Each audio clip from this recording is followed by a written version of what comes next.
রমজান মাসে সেহরি খাওয়া একটি বরকতময় সুন্নাহ। প্রিয় নবী হজরত মুহাম্মদ সাল্লাল্লাহু আলাইহি ওয়াসাল্লাম বলেছেন, সেহরি খাও, কারণ সেহরিতে বরকত রয়েছে।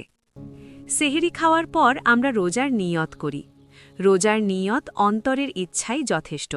তবে মুখে এভাবে বলতে পারেন, নাওয়াইতু আন আসুম্মা গাদাম মিন শাহরি রমজান আল মুবারকি ফারদাল্লাকা ইয়া আল্লাহু ফতাকাব্বাল মিন্নি ইন্নাকা আন্তাস সামিউল আলিম।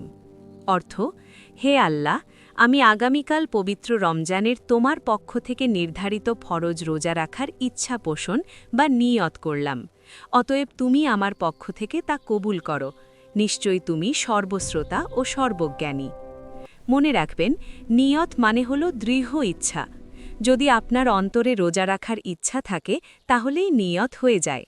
আল্লাহ আমাদের সবাইকে রমজানের সিয়াম ও ইবাদত কবুল করুন। আমিন।